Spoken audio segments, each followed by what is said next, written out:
3 दिन 3 तिथियां 3 बार 3 नक्षत्र 3 घड़ी 3 पल, जिसमें बाबा शूल भी धारण करते हैं। और शूल अकेले धारण नहीं करते महाराज, जो धतूरा होता है ना, दर्शन करें धतूरे के कांटे कांटे सा होता है धतूरा, तो वो धतूरे के साथ में बाबा शूल धारण करते हैं, बेलपत्री के शूल को। ये बहुत बहुत आनंदमय कथा है महाराज जी, जिसके जीवन में हमेशा कांटे ही मिले हैं।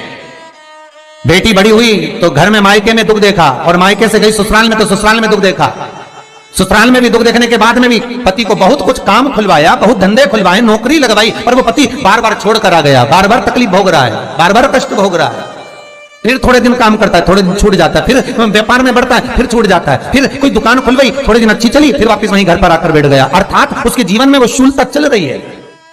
तो बाबा देवाधिदेव महादेव कहते हैं, ये 3 घड़ी 3 पल 3 नक्षत्र 3 समय 3 दिन में जो शूल मुझे समर्पित करता है, उसके जीवन से मैं शूल हटा देता हूं।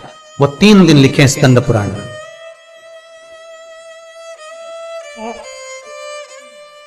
महाराज, बैसाख महीने में जो प्रदोष आती है, बैसाख के महीने में बहुत ध्यान से सुनना भाई, जो अपनी जिंदगी से बहुत तंग आ गए हो, परेशान हो गए हो, कष्टमय जीवन जी रहे हो, बहुत दुखी हो गए हो, उनके लिए ये स्कंद पुराण का चरित्र फिर मिले ना मिले, आप प्रेम से सुन लो। आओ, पहला बैसाख महीने की प्रदोष, चाहे वो शनिचरी प्रदोष हो, चाहे रविवार की हो, सोमवार की हो, मंगल की हो, बुधवार की हो, गुरुवार की हो, शुक्रवार की हो, शनिवार की हो, कोई भी वार की हो, पर बैसाख महीने की प्रदोष, प्रदोष काल में शाम का समय सूर्य डूब रहा हो, बस डूबा ही हो, और उस समय पर सूर्य के डूबन के तुरंत बाद बाबा को धतूरे के साथ में बेलपत्री ना चढ़ाते हुए बेलपत्री के वृक्ष के 7 कांटे बाबा के शिवलिंग पर समर्पित करे जाते हैं महाराज, अपनी जिंदगी में अड़चनों को हटाने के लिए। फिर आप जिस व्यापार में उतरे, जिस व्यवसाय में उतरे, जिस नौकरी में उतरे, आप दिल से करें, आपको तरक्की मिलेगी। आप हार नहीं सकते, नीचे नहीं आ सकते, उन्नति पर ही चढ़ेंगे। एक वैशाख मास की प्रदोष, दूसरा शिवरात्रि के दिन मध्याह्न का समय। महाराज, जो बड़ी शिवरात्रि होती है माघ की, बड़ी शिवरात्रि के अंतर्गत मध्याह्न का समय, दोपहर के ठीक 12 बजे, चाहे फिर वो कोई भी दिन हो महाराज, शिवरात्रि जिस दिन पड़ रही हो, उस दिन भी धतूरे के साथ बाबा को 7 कांटे बेलपत्री के वृक्ष के समर्पित होते हैं महाराज। इसमें आप ये वाले जो कांटे हैं, जो शिवरात्रि के दोपहर 12 बजे वाले हैं, अगर कोई मदिरा पीने वाला हो, व्यसन में डूबने वाला हो, कोई जुआ खेलने वाला हो, कोई गलत वैश्यावृत्ति करने वाला, या अपने मार्ग से विचलित कोई व्यक्ति है, उसके लिए भी ये कांटे बहुत काम आते हैं महाराज। दूसरा, पार्वती, तेरे द्वारा तेरे नयन अश्रु से जो प्रगटा हुआ बेल का वृक्ष है, द्वितीय शूल मैं वहां धारण करता हूं। तृतीय शूल, तीसरा शूल जो वर्णन करा गया महाराज, भगवान श्रावण के महीने में जो भी दूसरा सोमवार पड़े, जो भी पड़े, श्रावण के महीने का जो दूसरा सोमवार होता है, उस दूसरे सोमवार में रात्रि के समय पर, अर्थात शास्त्र अब घड़ी और पल का स्मरण करेंगे तो रात्रि के बजेंगे 10 से 12 बजे महाराज, 10 से 12 के बीच में धतूरे के साथ बाबा को शूल समर्पित होता है महाराज। ये भी हमारी बाधाओं को, हमारी तकलीफों को, व्यापार व्यवसाय के लिए, नौकरी सर्विस के लिए, बहुत सारे एग्जाम में आप बैठ लिए, गवर्नमेंट एग्जाम के लिए बैठ लिए, नहीं हो रहा, ये 3 बार मेरे शंकर को बेलपत्री के वृक्ष के शूल समर्पित होते हैं, उसका आनंद पाना और उससे अपने को सुख प्राप्त करना।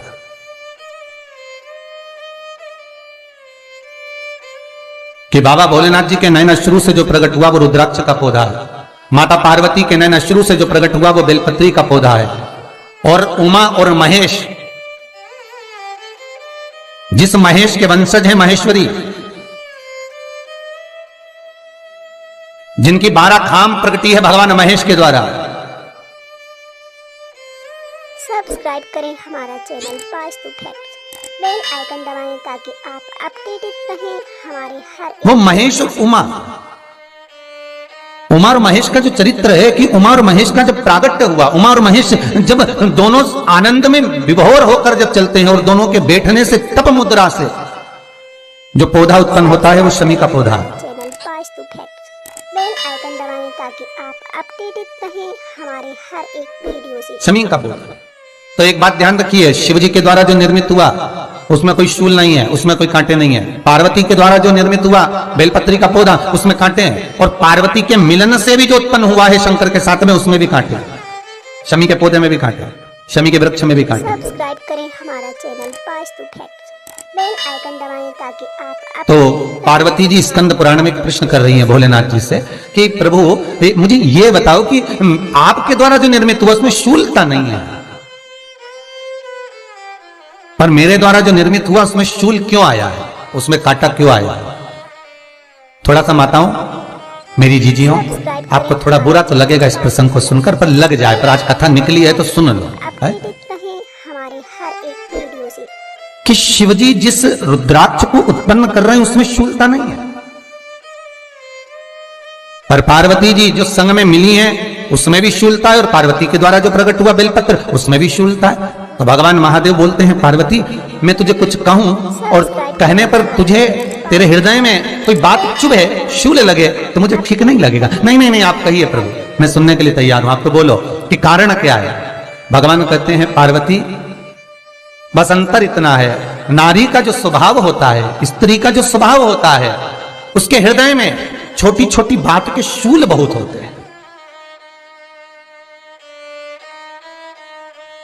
जेठानी ने ये कह दिया, देवरानी ने ये कह दिया, तुम्हारी मम्मी ये बोल दी, तुम्हारे पापा ने ये कह दिया, तुम्हारी बहनों ने ये कह दिया, तुम्हारे भाई ने ये कह दिया, तुम्हारे रिश्तेदार ने ये बोल दिया। ये नारी के भीतर ये शूलता रहती है। तो पार्वती जी बोली कि जितना तप आपने करा उतना तप मैंने करा, और जितनी साधना आपने करी उतनी साधना मैंने करी, और जितना आराधना दिल से आपने करी उतनी आराधना दिल से मैंने करी, फिर इसमें शूलता कहां से आ गई? भगवान शिव बोले बस पार्वती बात इतनी सी है कि जब मैं आराधना करने बैठता हूं तो मेरी दृष्टि में सम्मुख में कुछ नहीं होता। जब मैं आराधना करने बैठता हूं तो मेरी दृष्टि में मेरे सम्मुख में कुछ नहीं होता कि कौन ने क्या करा है, कौन ने क्या बोला है, कौन क्या कर रहा है, उससे मुझे मतलब नहीं होता, उससे मुझे कोई मतलब नहीं। पर पार्वती जब तू आराधना करने भी बैठती है ना तो तेरी चित्त वृत्ति में कहीं ना कहीं किसी ना किसी रूप में कोई शूल आ ही जाता है।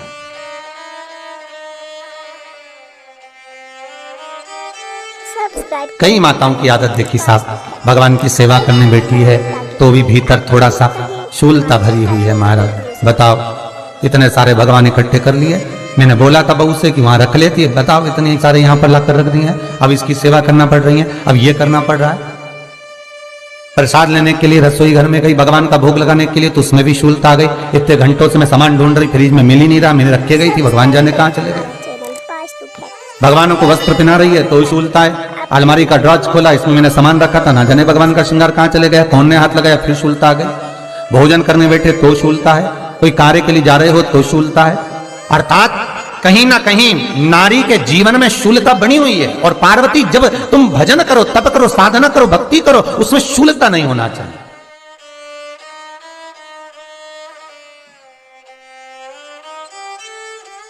पार्वती जी ने कहा भोलेनाथ तो क्या आप मुझे स्वीकार नहीं करेंगे बेलपत्री के रूप में?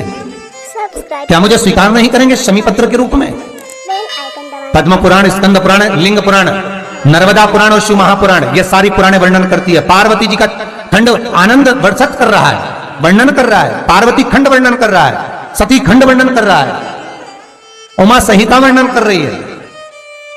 क्या आप मेरा ये बेलपत्र का स्वरूप आप धारण नहीं करेंगे? इसमें शूलता इसलिए भगवान कहते हैं नहीं नहीं, धारण तो करूंगा पर शूल धारण नहीं करूंगा,